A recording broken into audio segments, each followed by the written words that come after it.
Dímelo, mi gente, volvimos a la segunda parte. El video se corrió un poquito más largo de lo que quisiera.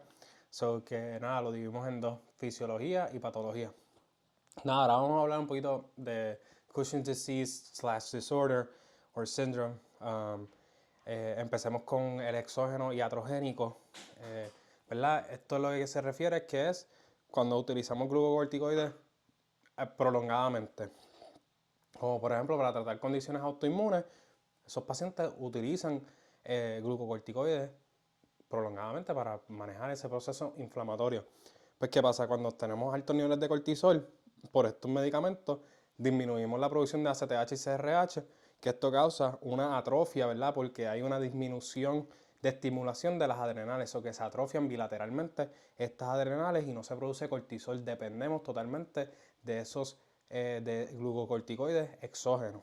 Y esta es la causa más común de altos niveles de cortisol o de hipercortisolismo. Ahora bien, cuando hablamos de primary hypercortisolism, esto de verdad se refiere a ACTH independent Cushing syndrome. ¿Por qué? Porque el órgano que produce esa hormona, en este caso cortisol, es el que está hiperplástico, hipertrófico, produciendo autonómicamente ese cortisol. So que primary hypercortisolism means hyperplasia of the adrenals. ¿Ok? En particular, ¿verdad? La zona fasciculada, causada por adenomas adrenales, carcinomas adrenales, esto es más común en niños, y hiperplasia adrenal macronodular, ¿verdad? Como nosotros no tenemos la necesidad, o sea, es la causa, es primario, el hipotálamo y la pituitaria no tienen la necesidad de liberar ACTH, hay niveles bajos de ACTH, pero independientemente, como es el órgano principal, pues hay uno que está hipertrófico si es unilateral, porque ese es el que está, ¿verdad?, produciendo el cortisol. Pero el otro no está recibiendo señales de ACTH, eso que se pone atrófico si no es bilateral. Si es bilateral, pues vamos a tener las dos hipertróficas. Ahora bien, cuando hablamos de secondary hypercortisolism, lo dividimos en dos, en pituitaria y lo dividimos en ectópico. Pituitaria es el famoso Cushing disease. Ese es ACTH dependent, pero lo produce la pituitaria. El ACTH lo está produciendo la pituitaria, la adenopófisis en particular. Y pues, ¿qué pasa? Que producimos ACTH, va, ¿verdad?, a la zona fasciculada estimula la producción de cortisol bilateralmente, no es selectivo, es las dos. So que vamos a tener hiperplasia de ambas adrenales, pero es porque la pituitaria está produciendo ACTH. Esta es la causa más común de hipercortisolismo secundario. Recuérdense de eso, causa más común, porque esto es importante para la manera que diagnosticamos estos pacientes. ¿Ok? Una vez que hemos dicho eso, ¿verdad? Cómo se produce ACTH, y hemos mencionado en el video anterior de fisiología de cortisol que esto viene de un precursor en común. También vamos a tener niveles altos de MSH, Melanocyte Stimulating Hormone, y endorfina. En este caso es importante, ¿verdad?, porque primario no tenemos ACTH, pero secundario sí hay ACTH. Y ACTH más MSH estimula los melanocitos, y esto causa hiperpigmentación. Eso que en comparación a primarios, los primarios no tienen hiperpigmentación, pero los secundarios sí. ¿Ok? Eso que si nosotros vemos un paciente que tiene hiperpigmentación más los síntomas de Cushing disease, sabemos, es más probable que tenga un ACTH adenoma o un ectopic foci of adenoma que un primary hypercortisolism. ¿Ok? Cuando hablamos de ectopic ACTH es que estamos hablando que ya no se está produciendo ACTH en la pituitaria, en donde, ¿verdad?, se produce ACTH inicialmente, sino hay un foco ectópico, y esto es usualmente por síndromes paraneoplásticos, incluyendo small cell lung cancer, renal cell carcinoma, pancreatic or bronchial carcinoma tumors, pheochromocytoma y medullary thyroid carcinoma. ¿Ok? Nada, como también tenemos ACTH, aunque sea de un foco ectópico, estimula ambas adrenales, causa hipertrofia, hiperplasia, y se libera cortisol. Ahora bien, diagnóstico. Pues hay unos laboratorios iniciales, ¿verdad? Como hablamos, cortisol tiene varias maneras de afectar el cuerpo, y hay unos laboratorios rutinarios que vamos a encontrar que están alterados, como hipernatremia, hipocalemia, metabólica alcalosis, Vamos a ver hiperglicemia, glucosuria, usualmente, ¿verdad? Si tenemos glucosuria, tenemos poliuria. Vamos a tener hiperlipidemia, estos pacientes se ponen obesos, o sea que vamos a tener LDL elevado y HDL disminuido. ¿Okay? En el CBC podemos ver una leucocitosis con un left shift, que lo que quiere decir que hay predominancia de los neutrófilos. Podemos ver eosinopenia y linfopenia, todo como hemos discutido, cómo cortisol afecta el cuerpo. ¿Okay? Ahora bien, el algoritmo diagnóstico, crucial para Step 2. ¿Cómo nosotros diagnosticamos a estos pacientes? Si nosotros vemos a un paciente que tiene síndrome del Cushing o sospechamos, ¿verdad? Cuando estamos leyendo esa viñeta, que se ve como un paciente, ¿verdad? De Cushing, obeso, tiene estrías, tiene miopatía, tiene hiperpigmentación, ¿verdad? Púrpura, pues nosotros decimos, mira, este paciente, Moon Faces, Buffalo Home, este paciente como que puede tener Cushing síndrome, Cushing disease, pero ¿cómo yo lo determino? ¿Cómo yo sé de dónde está viniendo el cortisol? ¿Verdad? Esa es nuestra pregunta, ¿de dónde está viniendo el cortisol? ¿Para cómo lo voy a tratar? Pues lo primero que hacemos es o un 24-hour urine free cortisol, que es independiente del ritmo circadiano.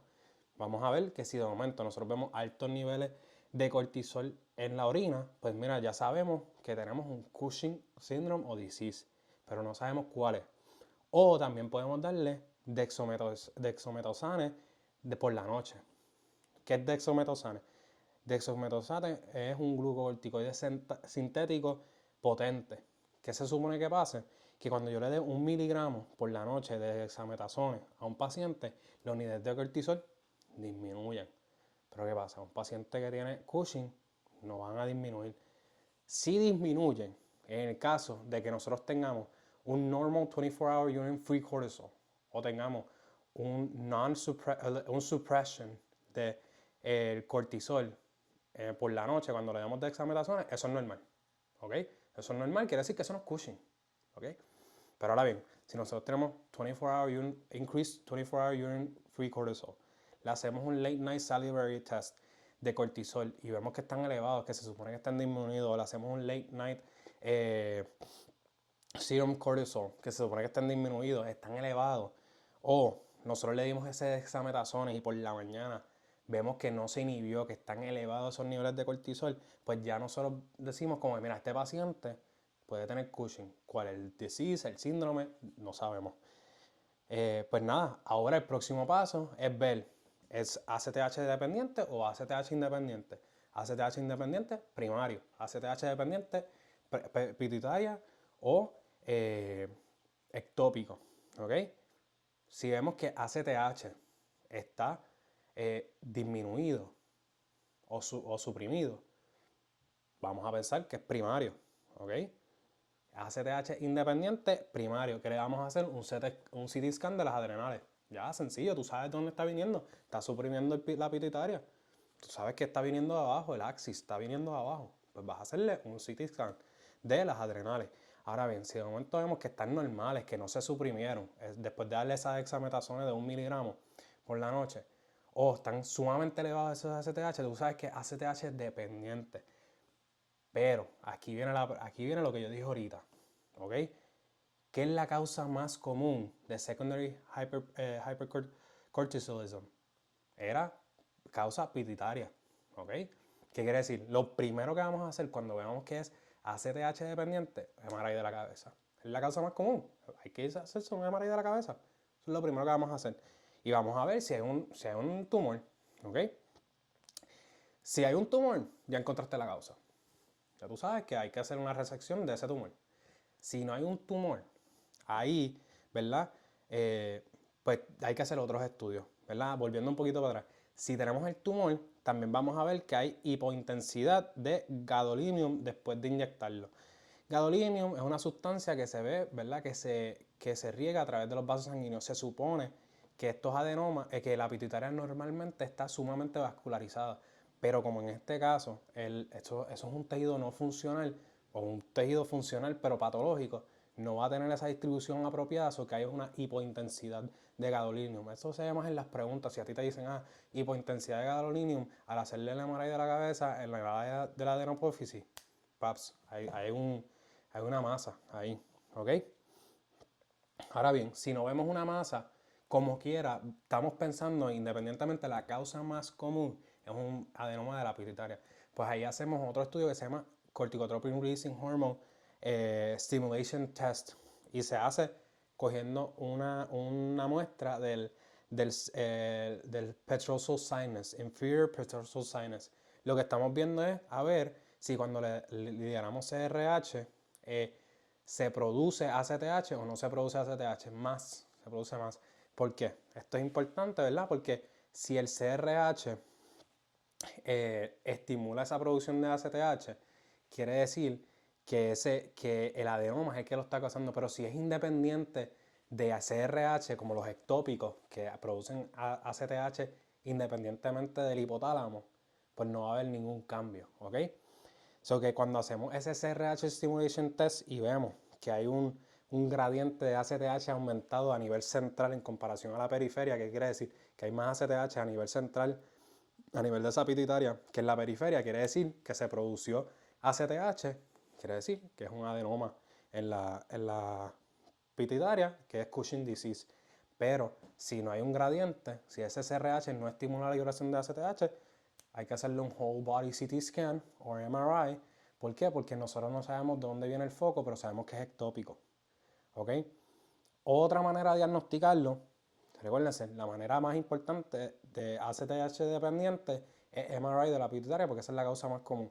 Pero algo más que podemos hacer también es un high dose dexametasone para cuando son ACTH independientes. ¿Por qué? Porque si viene la pituitaria, esas células se parecen todavía a las células normales. Quiere decir que se inhiben por desametasona, pero hay que darle mucha más intensidad, mucho más medicamento. ¿Ok? Quiere decir que si cuando yo le doy una dosis bien alta de desametasona se inhibe esa producción de ACTH, quiere decir que viene del adenoma, viene de la pituitaria, porque responde parcialmente, pero solamente que tiene un higher threshold que requiere de dexametasona. Pero si todavía el ACTH se produce, aunque le diste un alto nivel de dexametasona, que no es otra cosa que cortisol, pues tú sabes que no está siendo regulado, no responde ese foco de ACTH, no responde fisiológicamente, pues es ectópico, ¿ok? Esas son las maneras que se prueban. Ahora bien, manejo. Primera línea, resección de tumor, ¿ok? Ya sea primario o secundario, resección de tumor. La otra manera sería farmacológicamente, ya sea inhibiendo la síntesis de cortisol o inhibiendo directamente el receptor de cortisol, que es más difícil, ¿verdad? Y si a estos pacientes tú les remueves ese foco, pueden tener riesgo de que necesiten terapia de glucocorticoides prolongadamente y pueden tener riesgo de insuficiencia adrenal. Recuérdense de eso. Y ahora por último, hablemos de Nelson Syndrome, que le dije que le iba a mencionarle eso. Tengo un pana bien, bien bueno, Nelson, está en Florida haciendo interna, súper buena gente. Mi mentor por muchos años, agradecido por él. Nada, y me recuerda a ¿verdad? La condición a él. Esto se llama el Post-Adrenalectomy Syndrome y esto ocurre cuando nosotros le removemos a los pacientes bilateralmente las adrenales pensando que es una causa de hipercortisolismo primario, pero en realidad era secundario en la pituitaria. Cuando tú le remueves esas adrenales, ¿qué está pasando? Estás disminuyendo la producción de cortisol, pero como dije, si había un adenoma de la pituitaria, ellos todavía tienen como responden a ese cortisol, eso que disminuye de momento el cortisol, ellas empiezan a producir ACTH, se ponen hipertróficas, esa masa empieza a crecer y empezamos a tener síntomas de mass effect. ¿Qué quiere decir? Que vamos a tener dolores de cabeza, vamos a tener bitemporal, recuérdense, bitemporal hemianopia por compresión del optic chiasm y por último vamos a tener hiperpigmentación, empeoración de la hiperpigmentación, porque ¿verdad? Yo le dije que eso era un factor, esto es la vida real.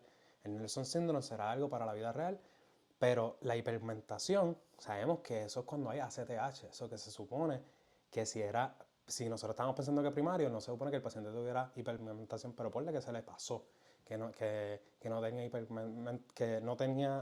hiperpigmentación, pero no lo vieron, ¿ok? Pues ¿qué pasa? Que ahora van a tener empeoración de esa hiperpigmentación. Nada, y el diagnóstico es igual. Tú le haces un MRI de la pituitaria porque sabes que es un adenoma. Vas a tener MSH, ACTH y endorfinas elevadas. Y el tratamiento es resección transfenoidal, igual que un adenoma pituitario. ¿Ok? Muchas gracias por ver el video, espero que vean los dos y cualquier cosa, estamos a sus órdenes.